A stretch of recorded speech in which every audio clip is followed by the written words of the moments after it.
Hey everyone, my name is Sean and welcome to my analysis of Final Fantasy 15 episode Duscae.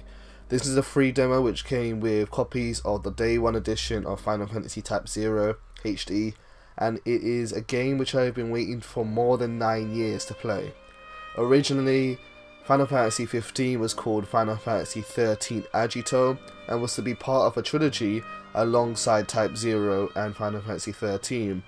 However, due to many politics within the Square Enix and many other failed issues such as Final Fantasy 14 original launch, the game was repackaged and repurposed as Final Fantasy 15.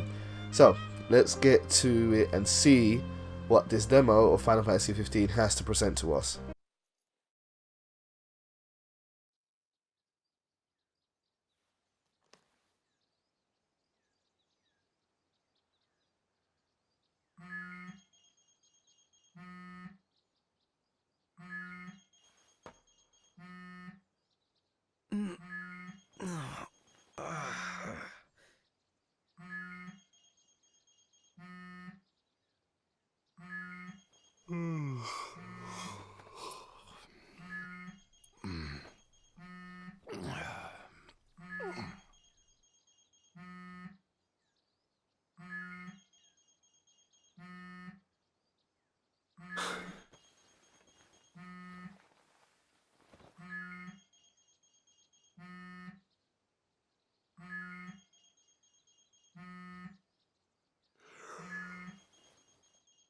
If only somebody hadn't wrecked the car.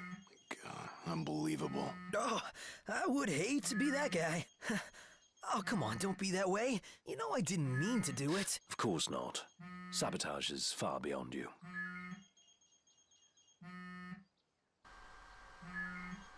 The first thing I'm noticing when watching this game is that the characters emote and act very, very natural. They look very, very good. It should be noted that this isn't exactly how the game will look in the final version. It's futile. This game runs only at 30 frames per second, whereas this demo only runs at 30 frames, I should say.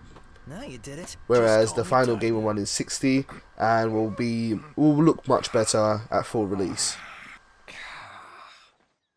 Morning there, buddy. Eyes open. And he's up. Not technically up.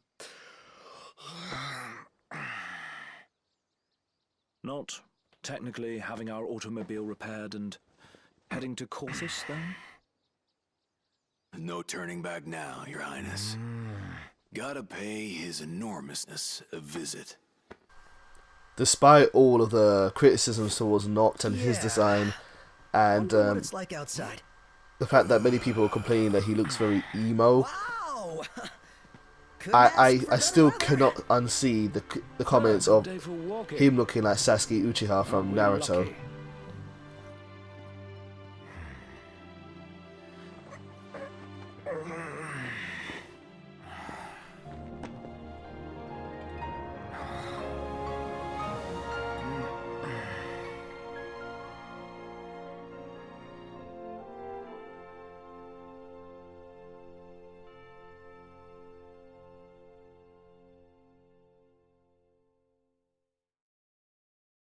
We're well short of the amount due, I'm afraid. We need to think bigger, like behemoth big. Hunting down its horns could get us the money, if it doesn't get us killed. Wouldn't worry. We're as good as dead without the car anyway. Might already be a lost cause. Hey, if Cindy says she can fix it, that's good enough for me. And since she's gone to all the trouble of servicing it nearby, we need only concern ourselves with one thing and one thing alone. The money. Simple enough. We hawk whatever we hunt till we come up with the cash, then fetch the car. Okay, so we have the basic gist of what this demo is going to be about. We have to hunt down a monster, we have to get enough money to be able to fix the car, and that's pretty much what it is to the demo. This is the tutorial section of the game, or the demo. I don't normally like making people sit through or watching tutorials, but because it is the Final Fantasy franchise and the game is so different to what we're normally used to in this franchise, I am going to go through the tutorial just this one time. So, this I could do without. You don't need to tell me that right stick is to move the camera and the left stick is to move the character. That's been the way since PlayStation 2 era, really. At the moment, I can't run. They are forcing me to walk. But something else should happen very, very shortly. Do you guys see what I see? Yeah. So, the game is very, very, very, very much played like a third-person action game. R1 is to focus onto a marker like this. And the combat is very different also. What do you make of this now? So there's the poster for the mark. This reminds me of systems such as the hunting system in Final Fantasy XII, FF14, and I'm sure there are other games in the Final Fantasy franchise where you have the ability just to go and hunt monsters and be rewarded for it. Hold up a sec. Huh? So yeah, we're going to take Gladio's advice, and we are going to go through a little training section for combat, because the combat in this game is very, very different to any other Final Fantasy game. In fact, considering that Tetsuya Nomura is the one that made this game, or is the director behind this game, I can definitely say it plays a little bit more like Kingdom Hearts. Heck, even this music, this battle theme, sounds a lot more like a Kingdom Hearts game than a Final Fantasy game to me. Okay, so to dodge you hold L1. He doesn't actually defend the attacks or block them, he just dodges them out the way, and it costs MP to dodge, so you can't just dodge the whole time. But if you just hold L1, your character will automatically defend. If you look in the bottom right corner where it says Noctis, the white bar represents his health and the blue one represents his MP, which is slowly going up as I rest, but also going down as I dodge moves.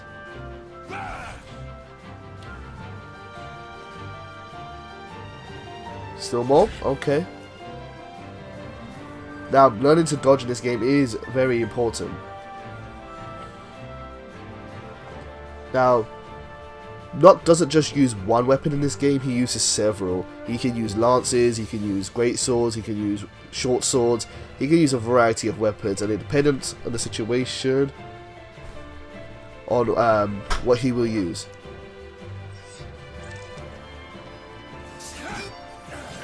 So there's the short sword, and this is his basic standard string of combos. Right, now I'm going to wait for Gladio to attack me. And now I'm going to go in for some damage. Now that he's up, let's block again. Being able to control the camera well in this game is a little tricky because it doesn't properly target lock on the character, it's more of a soft lock. Okay, so this is one of his unique features, it's warping. We're going to warp up to this tower here, and it allows him to rest. Now from here, once we're rested up, we can use the warp strike to attack the enemy again. You can also use the warp strike while you're on the ground. It's a good way of closing distance between you and your next target. So if I'm all the way over here and thank you for showing me the technique. If I'm all the way over here, I can just go in for a warp strike and then I can back off. Typically I will warp in and then I will do a string of hits and then I will hold L1. Let me just plug my controller in.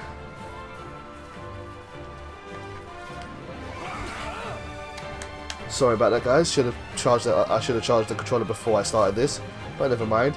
Now you also have techniques to use. While Square does your normal string of attacks, your techniques are done by pressing triangle, or I think that's Y on the Xbox controller. So I'm going to use Tempest. Tempest is a good AoE move because it needs to charge up a bit more, get some more MP. You can get MP back by attacking the enemy, so typically you want to do as many attacks as possible to recover MP, and then use your MP on techniques like this. Now if you do run out of MP, you will go into stasis, so I'm going to burn all my MP on purpose. Now I'm in stasis, I can't do any techniques, I can't dodge, and I cannot use warps. So what I'm going to do is I'm going to run off, and I'm going to hide behind this rock here. And whilst hiding, my MP will recover very, very quickly. Another way to do so could be to warp up. Let me unlock to warp up onto the platform again here, or to the spire, and then back down. So the combat is very different to any traditional Final Fantasy game. It seems like Square Enix is set on getting us away from the old turn-based combat using menus and into more action-oriented games. I guess it's just going to have to be Bravely Default that picks up the slack. Now here's something everyone loves. Everyone loves a good parry. This one is not too hard to do. When you see that marker, you hold defense and then press square at the right time. And then you can launch a good counter attack. So let's do this again. I'm going to target lock. Wait for Gladio to make a move. Hold L1. Now I can parry. Parrying is very important because it adds to your score at the end of each match, and you get more experience points and rewards for doing parries successfully.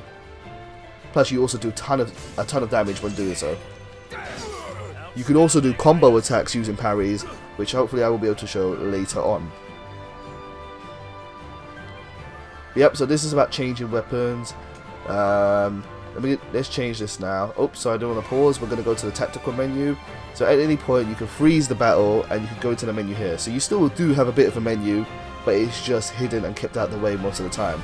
So if we go into our weapons, we've got all of these weapons here, and I'm going to change my Ravage weapon, which is your basic melee barrage, into a great sword with the Swihander, and they will swap places. So now if I go in, he will use a great sword. Oh, I should have defended that. He will use a great sword to do damage. Depending on what enemy you're fighting, you're going to need to change your weapons appropriately. So you're going to want to use great swords on enemies with strong armor and lots of health, whereas short swords are good for recovering MP. So that's it for the tutorial and the gist of how Final Fantasy 15 works. Are we still going? Oh, okay, we're just going for an open battle then. It's definitely very different to past games, and I don't know how I feel about it personally. I like change, I like that it's different, but I do kind of miss the old school style of Final Fantasy playing. Like I said though, I might just have to depend on Bravely Default to give me that satisfaction. But this system is good nonetheless. Here's another important thing: when your allies are low in health, you press X and you recover them. Again, this is something else I'm not too I don't want to say happy about, but in previous Final Fantasies, every aspect of it was entertaining. So whether you were doing damage, that was entertaining, and it's the main draw, but also being a tank, being a healer is also an attraction. In this game, it seems like you don't really have any abilities to tank, or at least your other party members might be a tank. I think Gladio has some provoking abilities, and healing is really just put down to a simple X button. Ignis is a healer for the party, but you don't have any control over what he can and cannot do, at least in this demo so far. Well, it's not far from here. Yes! Take that! We're not over yet! We're not done yet! Let's go! Lambo!